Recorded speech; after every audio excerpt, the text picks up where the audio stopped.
que se decidan quedar y apostar por ese también que se ha quedado, que es el que menos puede tener las características y las posibilidades para salir, es algo valioso, es algo supremamente admirable. Lo que más admiro del trabajo de las docentes como ustedes, y Grecia también es docente, es lo que hacen con el futuro del mundo. Sí, bueno, hablando de mi experiencia, bueno, ha sido muy enriquecedora a decir verdad. Y también tengo mucho que hablar con respecto a la inclusión. Ya vamos a llegar a ese punto que es apasionante. Bienvenidas a Somos Mujer Podcast. Hoy este podcast es muy especial para mí. Primero porque voy a estar con una de las mujeres que más admiro desde la academia. Bueno, para quienes los que me conocen, yo también soy docente desde hace algunos años, unos poquitos 12 años. Ya voy a pedir la jubilación, pero hoy me acompaña la doctora Tibisay Lamos. Ella es una mujer extraordinaria que nos está dejando pero súper en alto fuera del país. Y además, mi socio y compañera Grecia también es educadora. Entonces creo que hoy vamos a tener un podcast poderoso porque estas mujeres creo que nos pueden hablar de educación mejor que nadie, de los retos, los desafíos. Así que bueno, un aplauso y un abrazo para todos ustedes. Este podcast promete. Hola, buenas tardes. ¿Cómo está, profesora Tibisay? Bueno, bienvenida y qué honor de tenerla aquí en nuestro podcast. Hola, muy buenas tardes, muchísimas gracias. Gracias, qué linda, Liana, gracias, Grecia. Gracias. Bueno, es increíble el trabajo que usted ha hecho fuera del país. ¿Quién diría, no? Hay algo que a mí me encanta de los asiáticos y es que ellos valoran, admiran y pues para ellos el docente es lo más increíble, lo más respetable y poderoso. Y creo que lo que más admiro del trabajo de las docentes como ustedes, y Grecia también es docente, es lo que hacen con el futuro del mundo. Porque no solamente antes era de Venezuela, ya usted salió del país hace unos años, pero lo hace para el mundo. Así es, muchísimas gracias. Un gusto, muchísimas gracias, Eliana, Grecia, por invitarme a su podcast, a este prestigioso programa.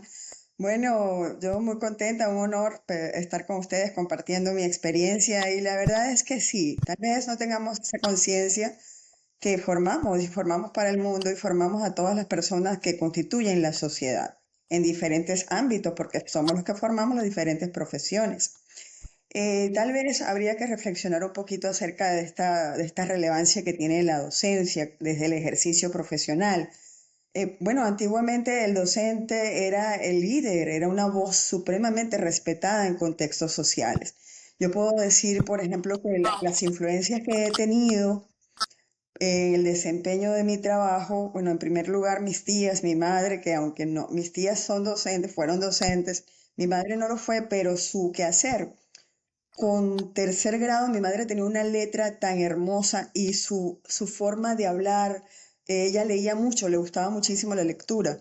Desde luego que era literatura muy popular, no era literatura especializada, pero sin embargo eso le ayudaba a ella en su léxico y creo que en gran medida le debo a ella la forma como me expreso. Y mi influencia fundamental, bueno, yo recuerdo todas mis maestras. Yo recuerdo mi maestra de primer grado, la maestra Judy, la maestra de segundo, todas mis maestras de primaria y especialmente la que me marcó fue mi maestra de quinto grado que pasó con nosotros, con todo el grupo, al sexto grado y fue la maestra Bertaleisa Hidalgo de Medina. Ella es prima de Olga Elena de Curiel, nada más y nada menos. Y es que Nada más y nada.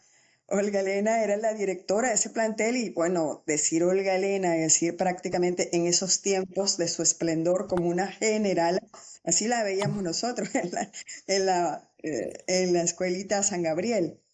Y mi maestra Berta, ¿qué pasaba con ella? Su grupo era el grupo que se encargaba de todas las cosas y que participaba en todos los eventos particulares en la institución. Si había el aniversario, si había alguna efeméride, el grupo de la maestra Berta hacíamos lectura socializada, oral, ella nos tomaba las pruebas y nos las arrebataba literalmente y se la iba a mostrar a la maestra Olga Elena. porque se sentía orgullosa de nosotros y nos inspiraba y además de toda la formación, nos profesó amor, nos profesó confianza en nosotros mismos. Mira, la maestra Berta pasó con nosotros de quinto a sexto, como les decía, y el día que faltaba el denominado especialista, en ese entonces habían especialistas, el de música, el de deporte, bueno, si faltaba cualquiera de ellos, si faltaba el de deporte, ella enfundada en su mono deportivo nos sacaba al patio a driblar. Es decir, nosotros no faltábamos esa hora. Si faltaba el especialista de música, ella tomaba su cuatro, porque ejecuta el cuatro, y nos enseñaba villancicos. Hacia Belén va una burra, rin, rin, yo me remendé, y aquello para nosotros era una delicia. Estábamos encantados.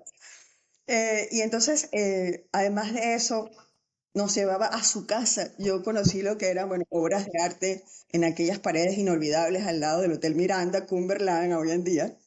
Y conocí de primera mano lo que es un piano de cola, porque su hija es directora de orquesta que estudió en Rusia, Berta, Berta Medina, es la hija de mi maestra. Es decir, mire, yo en recuerdo no puedo olvidar, y yo tengo 60 años, y en ese entonces estábamos hablando de que 10, 11, 12 años aproximadamente. Yo estuve enferma y tuve una licencia por enfermedad en ese momento, o sea, un permiso, y entonces cuando yo estaba hospitalizada, ver entrar por aquella puerta a mi maestra Berta era como que si aquella lúgubre habitación se iluminara porque entró un sol. Y era mi maestra Berta dando cuenta de la importancia que yo tenía para ella, la importancia que ella me hizo sentir hacia ella. Entonces, todo eso lo que infundó en nosotros, aparte de los conocimientos, es inolvidable y es el cimiento de la consolidación de nuestra personalidad. Y estamos dispersos por el mundo y es retomar esa conciencia de la relevancia que tiene la docencia como ejercicio profesional. Gracias por permitirme hacer esta vocación tan linda, tan sabrosa. Qué inspirador. Sí. Bueno, Grecia es docente y es docente de nenés. Sí, mira, Sí. yo soy especialista en educación especial con la mención de retardo mental. Aquí en Venezuela Wow. es un reto, porque siempre se ha peleado con el tema de la inclusión. Inclusión que todo el Correcto. mundo pelea, pero todavía que lamentándolo mucho, no lo hay. No lo hay. Tenemos que ser honestos y tenemos que ser claros que no, aquí en Venezuela nos falta mucho lo que es el término de practicar, porque una cosa es que lo decimos todo el tiempo y lo estudiamos pero la práctica todavía como que estamos allí un poco, y eso es lo que como que da tristeza, ¿no? De hecho, yo quería preguntarte que nos contaras sobre tu experiencia, porque tú, una profesora, eh, con con tanto currículo, emigrar de Venezuela, llegar a otro país, cuéntame cómo ha sido esa experiencia de eso, porque muchas maestras acá se han quedado trabajando bajo un mismo currículo, bajo un mismo. Dime tú qué cambios hay de los currículos que manejamos aquí o que manejabas aquí a los que estás manejando allá. Sí, bueno, hablando de mi experiencia, bueno, ha sido muy enriquecedora a decir verdad. Y también tengo mucho que hablar con respecto a la inclusión. Ya vamos a llegar a ese punto que es apasionante. Bueno, cuando yo en este momento me encuentro en Houston, pero yo radico en Quito, en Ecuador. Estoy de visita en casa de mis hermanos, a quienes tenía 10 años que no veía. Estoy supremamente feliz por tener la oportunidad de reencontrarnos con ellos y todo esto, ¿no? Y poder tener la oportunidad de compartir, de servirles, de atenderles, de compartir todo lo que nos hemos perdido en estos 10 años. Bueno, cuando yo migro de Venezuela a Ecuador, eso fue en agosto de 2019. Yo migro con una propuesta laboral de ser editora raza en una gerencia, una administración de revistas particulares. Entonces, a través de una sobrina, el gerente me contacta a través de mi currículo y me ya yo había comenzado a trabajar con él editando artículos, haciendo revisiones bibliográficas, publicando, haciendo la gestión de publicaciones y todo esto. Y bueno, por supuesto, me ofreció un paquete de trabajo en dólares que, bueno, era supremamente atractivo porque además incluía la estadía, el coste de mi traslado, todo ese tipo de circunstancias laborales. Pero cuando yo voy y ya había empezado a trabajar desde Venezuela en esto, comienzo a trabajar como una editora rasa y a la vuelta de 2 años me convertí en la editora general de todas las revistas, de las 3 revistas. Y allí formé un equipo de editores que están en Cuba, que están en Venezuela, allí mismo en Ecuador. ¿Qué sucede en Ecuador?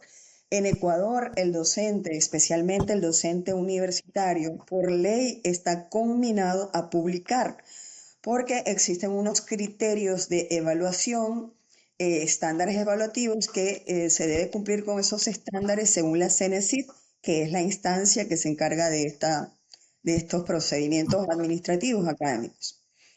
Entonces, es un gran boom en la necesidad de publicar y además Ecuador y sus diferentes provincias son estados académicos universitarios, son estados de campus universitario. Pero la oferta laboral no fue cumplida en su totalidad, ni tampoco fue, digamos, cubierto la expectativa que se tenía en ese sentido de trascender a las universidades, porque es mi ámbito, yo soy docente universitaria. Yo comencé en básica, luego estuve en primaria para hacer un traslado, pero mi perfil era para la universidad. ¿Por qué? Porque ya tengo especializaciones, cursé 2 doctorados y tengo un doctorado en ciencias pedagógicas y ya tenía pues ya venía de ser jefa de departamento de idiomas, directora de relaciones interinstitucionales de la Universidad Nacional Experimental Francisco de Miranda, nada más y nada menos bajo la gestión de María Elvira Gómez, que para mí es el corolario de un rector. Para llevarle ritmo de trabajo a esa señora, eso era, bueno, había que estar al día con la vorágine y la vertiginosidad que significaba su trabajo en ese entonces. Yo dependía directamente de ella, no tenía jefe, no tenía otro jefe que era ella, porque esta dirección pues es así como está estructurada. Y luego formé parte del consejo universitario de la universidad, porque luego fui nombrada como directora de la modalidad municipalizada de la Francisco de Miranda, donde estuve a cargo de nada más y nada menos de 24 carreras municipalizadas, Dios, no solamente en los 25 municipios del estado, sino presente en 3 estados fuera de Falcón. un Como trabajón. una cosa que es imposible de hacer prácticamente a menos que tengas el equipo disperso en in situ, ¿no? Como estaba organizado efectivamente. Y esa era mi impronta cuando yo llegué a este país. Por tanto, bueno, si yo hubiese tenido lo que yo tengo ahora, yo hacía respetar la impronta porque la impronta no se pierde. Es decir, la experiencia que se tiene es la madre de las ciencias. Y tú no puedes estar pagando el noviciado cada vez que vas a comenzar, porque a donde tú vayas, tú vas con tu experiencia, vas con tu formación y vas con tu experiencia. Y hoy en día, pues, mi voz, allá donde trabajo, estoy en varias universidades, bueno, es escuchada, es la que lleva, la que coordino proyectos de investigación, bueno, no otorgo, pero sí entrego títulos a los magísteres. Bueno, les he saltado de una cosa a otra porque me embarga la emoción, porque para mí es supremamente motivo de gran satisfacción el hecho que yo le otorgue y le entregue en nombre de una institución, pues, los títulos de maestría, de magíster, de diferentes promociones. Bueno, salté desde esa oferta de trabajo de ser la editora rasa a ser la editora general de todas las 3 revistas y la coordinadora académica de una fundación que ellos manejaban, pero me quedé estancada allí y ellos no me querían soltar, valga la expresión, porque sabían el talento que iban a perder, sabían lo que estarían perdiendo. Y entonces eso me hizo sentir estancada y entonces yo misma, los propios clientes como quiera que era una empresa familiar y empresa además privada, los clientes se fueron conmigo. Yo quise ser muy ecológica y respetuosa desde el punto de vista de lo ético y de no trabajar con sus clientes y me fui haciendo mi nombre, pero lo que pasa es que digamos, dejó que esto pasara en el sentido que por su propio hacer de no cumplir su palabra, de quedar mal ante algunos compromisos, pues veía la diferencia y entonces el reconocer lo que una palabra vale. Cuando tú empeñas tu palabra y luego la cumples, eso forma parte de tu identidad, de tu carta de presentación. Y hoy en día es mi carta de presentación, mi propio nombre. Tibisay Lamus es un nombre de prestigio, modestia aparte, no lo digo por vanagloriarme, ni mucho menos. Es modestia aparte, es reconocer una labor que está de más de 30 años, que me la he ganado a pulso. Y hoy en día es un hombre con voz propia, con prestigio, porque cuando se empeña la palabra, esa palabra se cumple. Entonces, hoy en día tenemos un emprendimiento que se llama AdPic. Es un emprendimiento con asesorías, tutorías y mentorías para diferentes proyectos de investigación, para acompañamientos en artículos, en publicaciones, gestiones de publicaciones y trabajamos en diversas instituciones universitarias donde nuestra voz y nuestro quehacer, nuestro prestigio es reconocido. Cuando yo trabajo, por ejemplo, presido los tribunales para examinar una tesis de maestría, para presidirla, esa voz es la primera que se reconoce. Y también es cierto que en Ecuador, así como también en algunos países de América Latina, según el índice de Gini, aún no llegamos a alcanzar per cápita profesores, personal de salud que debe tener un país para tener ciertos sitiales desde el punto de vista del desarrollo, ¿no? En Ecuador esto ocurre. Con respecto a la inclusión, Ecuador tiene ciertas cosas, inclusión en el sistema educativo tiene ciertas cosas similares a Venezuela, pero también algunas de ellas son distintas, empezando por la cultura. Ecuador es un país multinacional, pluricultural, donde se hablan diversas lenguas. Entonces, esto hay que tenerlo en consideración para contextualizar todo aquello que das. Sin embargo, hay ciertas cosas que no difieren, como lo dijo Grecia. La inclusión es mentira. La inclusión es una política pública. Estamos combinadas a llevarlo a cabo, pero las políticas no se consolidan. Entonces se instaura una política porque somos Estado miembro de las instancias internacionales que nos combina con los congresos internacionales, con una serie de convenios y acuerdos. Es la política pública de inclusión educativa basada en la equidad, basada en la calidad educativa. ¿Y cómo hacen la inclusión de estos niños? Prácticamente como hacían la integración. ¿Cómo hacían la integración? Yo recuerdo cuando viví en España, porque yo en uno de mis posgrados viví en España, en Salamanca, del 96 al 99, y la integración, imagínense cómo era la integración. El especialista en necesidades educativas, en dificultades para el aprendizaje, atendía al niño en un apartheid, en un salón aparte, solo, de manera individual. Eso no es integración para nada. Pero sin embargo fue una política que dio una catapulta, también todo hay que decirlo, una catapulta para impulsar y para consolidar luego lo que es la política pública de inclusión. Pero esta política de inclusión que se supedita al DUA, que es una filosofía educativa que se denomina el diseño universal de aprendizaje, implica que la planificación es para todos y resulta que la Carta Fundacional del Estado ecuatoriano establece grupos de atención prioritaria. Estos grupos de atención prioritaria son los grupos vulnerables. ¿Cuáles son estos grupos vulnerables? Pobreza, pobreza extrema, desplazados, migrantes, actividades delincuenciales, delictivas en cuanto a los adolescentes y las enfermedades catastróficas. Pero ¿saben cómo hacen la inclusión? Una actividad allí al niño para que aprenda a leer si su condición se lo permite, porque resulta que hay que considerar que las necesidades educativas de apoyo especial, algunas son asociadas a condición discapacitante y algunas no son asociadas a condición discapacitante. Que son funcionales y dependiendo de la funcionalidad que tenga el niño, es que hacen la integración. Correcto, son funcionales y además de eso, son condiciones discapacitantes. Sin embargo, en la historia del desarrollo de lo que son las NE en el universo es para llorar. Yo cada vez que doy esa clase lloro, inevitablemente, a pesar de que la he dado cualquier cantidad de veces. ¿Por qué? Imagínense ustedes que en la antigüedad un niño con una condición determinada era concebido por la Madre y Santa Iglesia como poseído demoníaco. Y en Ujú. función de eso le infligían Sí, algunos castigos cruentos hasta llegar a lo impensable como el infanticidio por el atroz delito de tener esta condición. Algo impensable que no cabe en ninguna cabeza que tenga razón, ¿no? Que tenga sentido común. Y claro. esos, y cosas como esas todavía, bueno, eso no, aparentemente ya eso no ocurre, sin embargo, siguen ocurriendo cosas, como por ejemplo la estigmatización, el bullying, el abuso, algo lo más cruento. Si el abuso es cruento en una persona regular, imagínense ustedes cómo de cruento es de una persona que tenga una condición.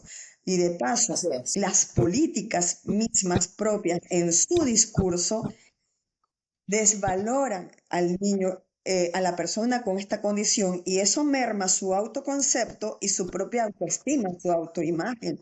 Porque si a ti te conciben como impedido, discapacitado, subnormal o anormal, que es lo menos que te dicen. Si una persona impedida es una persona que está atada de manos y pies, que no puede hacer nada. Sí. Entonces, ¿cómo vas a tener un buen autoconcepto de ti mismo si así es como te conciben los demás? Y no es así. Los niños con cierta condición tienen sus capacidades. Ahora bien, es cierto que hay condiciones que presentan discapacidades como la hipoacusia, la sordera, la ceguera, la paraplegia, entre muchas otras, el síndrome de Down. Y sin embargo, allí hay talentos. Podemos hablar de los TEA. Es un tema que da para mucho, es supremamente emocionante. Yo he dictado en una maestría que es para educación básica, un módulo que se denomina Necesidades Educativas Específicas y su inclusión educativa, y eso es para un podcast en particular. Ay, claro que sí. Me encantaría porque de verdad que hay algo muy importante que yo siempre he dicho, que es que el trabajo de ustedes es como cuando te dedicas a este grupo de psicólogo, de madre, de amigo, o sea, te vuelves todo para ese estudiante, Correcto. porque es que es como que tu único respaldo, es lo que creo. No me ha tocado, Sí, pero no es sencillo. has dicho algo clave que se me olvidó pasar, se me pasó comentar tal vez en mi discurso. Estos niños deben ser atendidos de manera intersectorial, es decir, multidisciplinaria. Claro. Todos los niños, todos los casos ameritan atención terapéutica. Los que tienen TDAH, un trastorno por déficit de atención e hiperactividad, es un trastorno no asociado a condición discapacitante, pero el niño amerita terapia psicológica para que tenga conciencia de su condición y maneje estrategias para tener autocontrol, para poder tener autorregulación. Y se logran grandes cosas, pero ¿qué sucede? Se le deja al docente y resulta que el docente es docente, no es pedagogo, no es psicopedagogo, y entonces los niños necesitan tener una atención intersectorial, es decir, multidisciplinaria, para poder que ellos puedan lograr alcanzar pues, lo que establece la Carta Fundacional del Estado, no solamente ecuatoriano, de todos los estados, una persona que tenga desarrollo, que tenga autodeterminación, eh, que se autoperciba bien y que tenga utilidad para su vida y para el contexto social, que en resumidas cuentas es lo que le aporta también al Estado a posteriori. Quiero hacerles una pregunta a ambas. Eh, ¿Se les ha dificultado por ser mujer ejercer autoridad o demostrar que somos siendo mujeres dentro de la educación? Bueno, yo particularmente no. O sea, no porque tú sabes que el gremio educativo, de hecho, es mucho más mujeres que Es hombres. más femenino. Es más Ujú. femenino que masculino. Entonces, Sí, sí he notado y sí he visto, pasa lastimosamente, lamentándolo mucho, que entre profesional y profesional sí tienden como a tener rivalidades, que no sí, así debería, es. que no debería, Claro, porque si estudiamos una misma carrera, vamos a desarrollarla como un carro, vamos como que a engranar todo para como darle funcionalidad al muchacho que necesite dicha terapia o dicha, pero lastimosamente, cuando un equipo interdisciplinario, el psicólogo, el psicopedagogo, incluimos a la maestra, incluimos al papá, incluimos otro especialista, ponte del lenguaje, si el niño necesita terapias de lenguaje, todos ellos. Entonces, siempre va a haber como un piquito de que, bueno, la terapista no está haciendo muy bien. Entonces, como que, lastimosamente, siempre pasa que no hay como una unión para que eso engrane perfectamente. Pero Y dentro de la que academia, profe, vernos amenazadas por ejercer autoridad, bueno, yo no considero que nos ha pasado porque, como lo dije, somos un gremio como más de femenino, es más femenino. A mí sí me ha ok, pasado. Ah, bueno, en otros países, de hecho, yo lo tengo aquí como una pregunta, porque yo sé que usted es profesional en educación, es mujer, en otros países existe mucho machismo. Horrible. Entonces, yo me imagino que por ahí usted tiene muchísima experiencia en el tema de que nos cuente cómo actualmente, siendo una mujer profesional, se ve involucrada con ese tema de fenocidio, de machismo. ¿sabes? Y además del machismo, sumarles venezolanos. Ajá, Sí, exacto, ahí. sí. Ujú. Bueno, Tremendo. antes de, Quiero saber, profe. sí. Bueno, antes de llegar a la experiencia ecuatoriana, debo comentarles mi experiencia venezolana. Em, no sé por qué, pero sí lo he percibido varias veces como acoso. Eh, yo, yo comencé muy joven en la docencia, comencé desde estudiante. Yo estudié, soy egresada de la Carabobo, soy licenciada en educación, mención lengua y literatura. Y bueno, por mis calificaciones yo hice mi la parte profesional primera que se hace cuando uno está en formación, ya para salir, lo hice directamente dentro de la universidad por las altas calificaciones que yo tenía. Pero también comencé a trabajar antes de graduarme y ya estaba becada. En una de esas que comienzo a trabajar en un colegio privado, el director directamente me hizo una propuesta indecente. Ah, Y yo simplemente seguí hablando como si no hubiese escuchado nada, no hubiese pasado. como si no hubiese escuchado nada. Y bueno, ahí todo pasó, pero apenas pude, dejé ese cargo y se lo dejé a a una amiga mía, por cierto, a mi mejor amiga en esos tiempos, que hoy en día es mi comadre, mi hermana, en fin. Pero luego yo también en esos mismos tiempos, a través de una prima, empecé a trabajar allá mismo en Valencia, en esa dirección que es para los que estudian el bachillerato cuando están trabajando, el parasistema, por parte. Un Ok. mejoramiento profesional. Mejoramiento profesional y también por parasistema. Ah, ok. Y era de noche, yo era la más joven, yo era la más joven. Yo entro a dar mi clase y ellos pensaron que yo era otra estudiante. Y me Ay, miraron, eso me pasó. literalmente me miraron de arriba a abajo. De arriba, usted es la profe, así escaneándome. Está bien. Y yo, trágame tierra. Pero, bueno, con el perdón de la expresión, monté mi cara de cañón y empecé Ok. con mi clase y les di una clase y los senté, bueno, como debía sentarlos, y los mantuve cautivos para que aprendieran a respetar. Y de verdad que después de allí, por el contrario, se convirtieron como que en mis guardianes, estaban pendientes porque era de noche, yo tenía que salir de noche para irme. Y son cosas que pasan. Luego, antes de Ecuador, cuando ya estaba graduada, me tocó asumir la dirección en una escuela granja. Una escuela granja hay que pernoctar y se trabaja con maestros guías y tenemos niños y niñas. Ujú. Y el directivo, por alguna razón que desconozco, porque no lo conocía yo, pero no sé por qué, porque tenía personas allí que deberían ser más de su confianza que yo. Llegando ese señor, con algunas 2 o 3 reuniones que tuvimos, me designó como directora encargada. Y casi no hacía acto de presencia, me quedaba yo. Y allí fui víctima de acoso por parte de los maestros los Señor Dios. maestros guías. A uno de ellos, bueno, por poco no pierdo los estribos y le doy un cruce de cara, pero, pero me controlé, tuve control y bueno, lo puse en su lugar y, no, y me llamaban la Margaret Thatcher, llamaban Margaret Thatcher. Wow. De esa parte no estoy muy orgullosa, pero creo que tuve que revestirme como una suerte de escudo, porque quien me conoce sabe que yo no soy la dama de hierro, ni mucho menos, pero sí adopté esa personalidad y esa actitud y fue lo que me funcionó. Me funcionó y hoy en día me recuerdan con tanto cariño. Yo llego allá y llego donde tengo donde llegar, es como llegar a mi casa. Fueron mis inicios. Les estoy hablando del año 90, 91. Ya estaba graduada y ya fueron mis inicios. Así me inicié yo.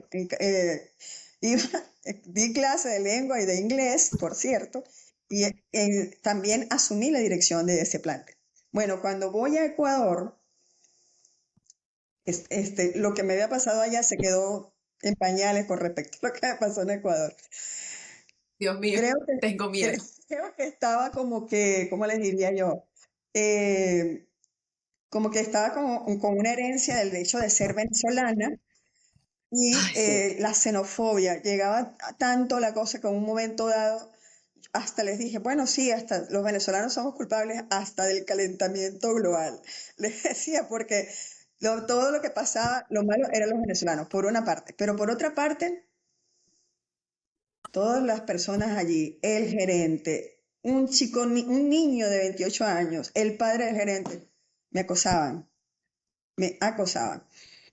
Y tuve que, es decir, también por la forma como ellos no están acostumbrados o la mujer no tiene ese trato así de camaradería con el varón por aquello del machismo, de lo que hablaba Grecia. Mucho machismo. Y entonces si tú te permites un trato un poco más afectuoso, más cercano, te Lo toman por lo que no malinterpretan. eres. Lo Ah, la malinterpretan. cosa como que la... Sí, creo, ¿sabe que me pasó eso? En Curazao, en una universidad, pero era más una academia. Lo que pasa es que para nosotros la academia es distinta, es muy formal. No sé en otros países, muy formal. Y cuando, o sea, eso de, mira, no, yo te ayudo, ya va, yo te estoy ayudando, pero no me malinterpretes, yo no te estoy prestando otro servicio, no lo necesito. Exacto. Pero por eso le preguntaba, porque es que cuando la venezolana, y digo más que todo venezolana, porque siento que las mujeres somos las más afectadas, llegamos a ejercer algún tipo de trabajo fuera, es terrible como nos tratan, como, o sea, como que va a acabar con todo, se va a llevar todo, o sea, y yo así como que, no es así, no funciona así, pero de algo sí estoy muy clara, es que en el caso de los docentes venezolanos, la damos duro cuando estamos Sí, fuera, o sea, la damos duro. Y jóvenes. sí. A mí me pasó eso, profe. Yo cuando fui a dar clases, yo daba clase de 20 y pico de años. No soy tan vieja, pero sí, tenía 30, algo así. Qué Y bella. cuando yo llegué al aula, yo estaba afuera, esperando que yo soy profesora universitaria, nunca he dado clase a bachillerato. Cuando yo estaba en la puerta, los chamos decían, ¿quién será esta Elena Valencia? Esa debe ser una bruja. Y yo ahí, y yo, ellos no saben quién era yo. Ay, no, esta es nueva, esta es horrible, esto debe ser horrible. Pero hablaban unas cosas. Cuando yo dejé que todos entraran, yo, bueno, soy yo la profesora. Todos quedaron secos, papelones, estupefactos. Fue loco. Y bueno, al final al inicio no me quiere, pero después me ama. Bueno, exacto, eso es, así es. Y sí, efectivamente, pienso que te lo van a llevar todo. La mujer venezolana no sé qué cosa tiene en las cuestiones amorosas, como que tiene una fama, no sé de qué, tal vez de ligera o de liviana, no sé, y piensan que por una que haya actuado de alguna manera, todas somos así, lo cual eso existe en todas partes del mundo, eso no es algo, no es una característica que sea netamente de las venezolanas. Imagínense ustedes, es como decir que la actividad delictiva solamente la cometen los venezolanos, cuando realmente no es así, eso son cuestiones que no tienen nacionalidad. Pero sin embargo, eso generó la xenofobia y, bueno, el feminicidio en Ecuador es algo fuerte y en ello ha incurrido también, lo han sufrido nuestras mujeres, lo han sufrido nuestras mujeres.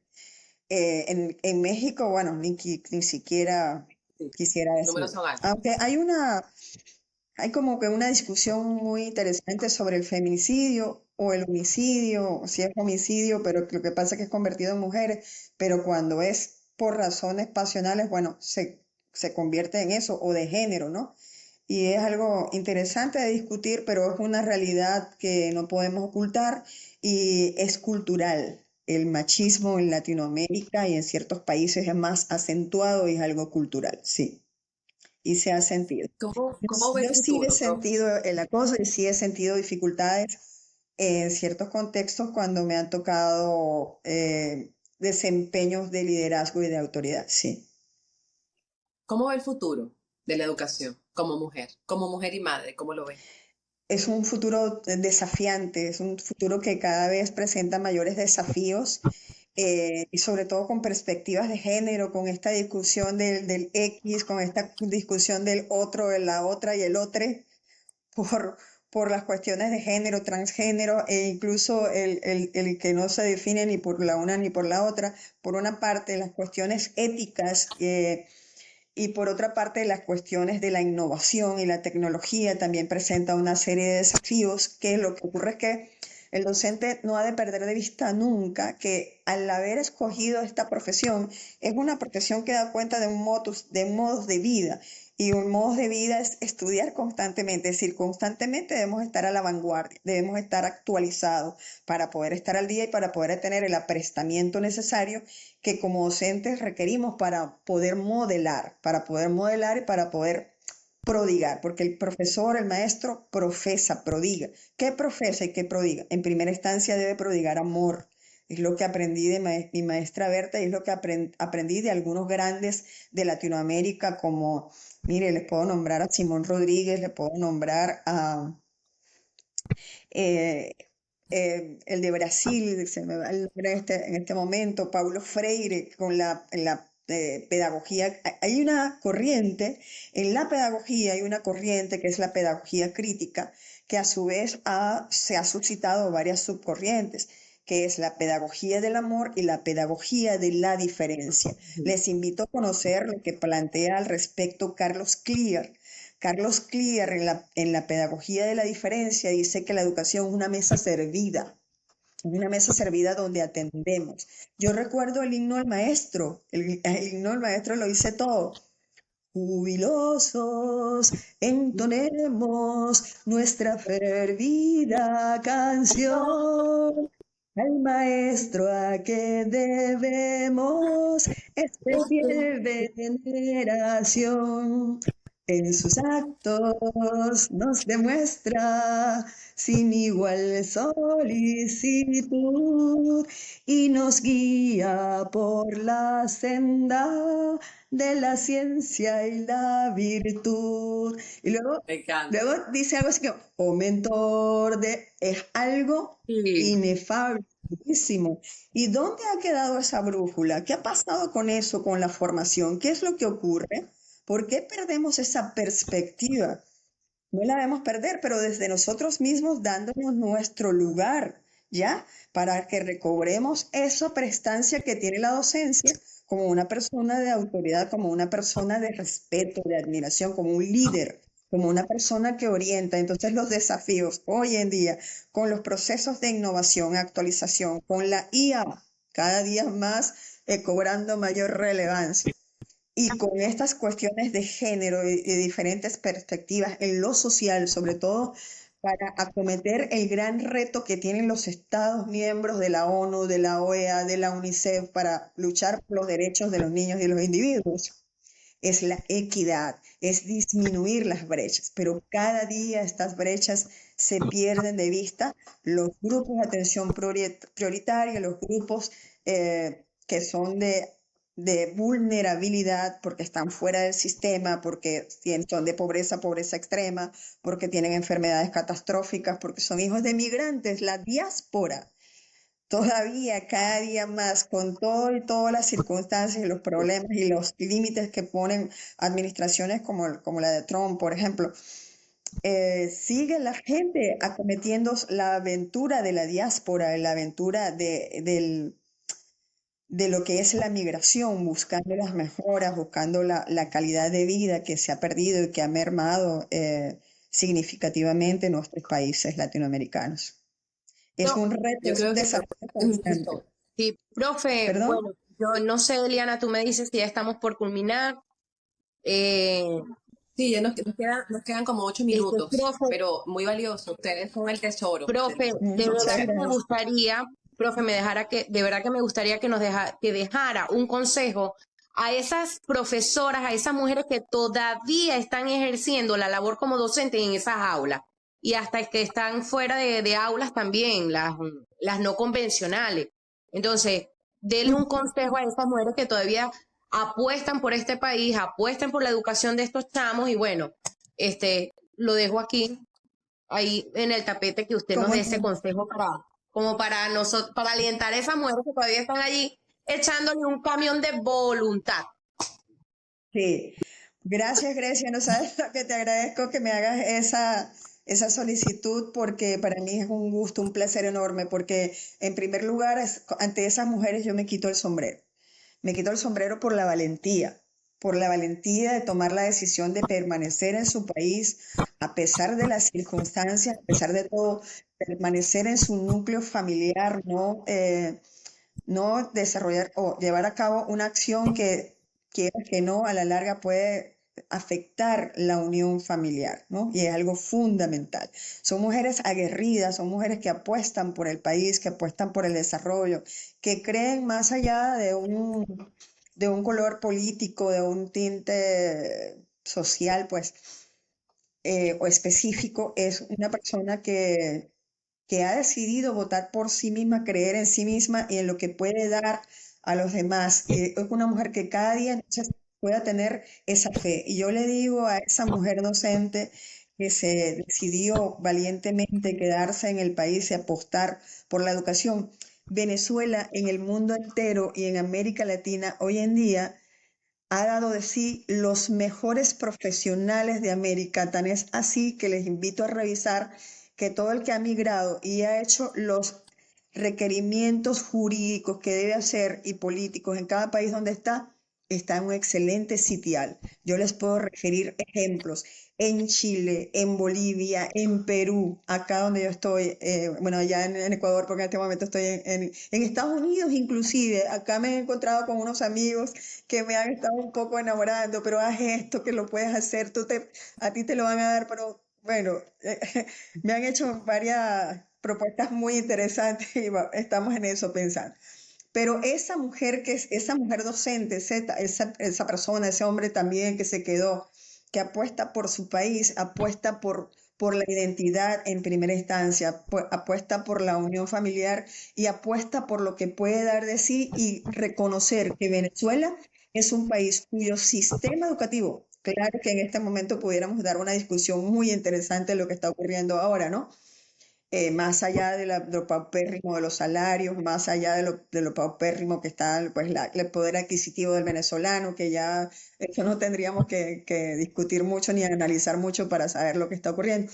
Sin embargo, a pesar de todo eso, que se decidan quedar y apostar por ese también que se ha quedado, que es el que menos puede tener las características y las posibilidades para salir, es algo valioso, es algo supremamente admirable y que estén conscientes de que puedan hacer mucho, porque ahí es donde radica el reto de sembrar esa semilla de la idiosincrasia, esa semilla de tener cultura, tener arraigo cultural, arraigo familiar, identidad propia y tener fe en un futuro mejor. Y qué mejor que dar fe de ello, a su vez, valga la expresión, a través del ejemplo, a través de poder modelar las conductas con la entrega, con el tesón, a pesar de el esfuerzo que significa siquiera hacer acopio de asistencia y de los recursos paupérrimos que pueda tener para poder ejercer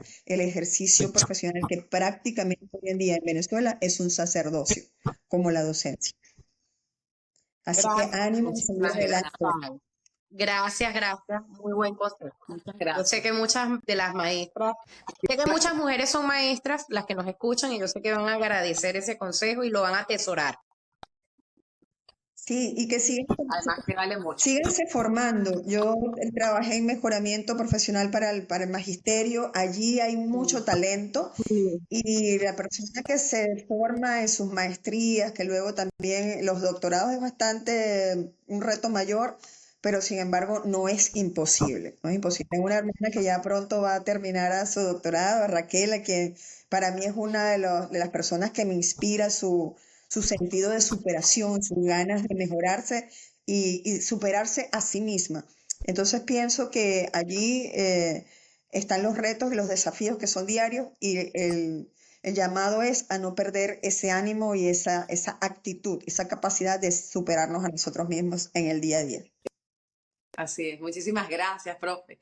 Y bueno, de verdad que me encantó esta conversación con ustedes, me encantó este podcast, este episodio, porque sin duda alguna los profesores y los docentes son el futuro de esta generación que ahora está caminando, sin duda alguna. Muchísimas gracias, profe. Gracias, profe. Gracias, muchísimas gracias, honrada, feliz de estar con ustedes, gracias. Es repetible, ¿eh? Bueno, así nos despedimos y vamos a invitar a todo el mundo a que no se pierda esta entrevista con esta profesora que queremos muchísimo desde aquí de Venezuela.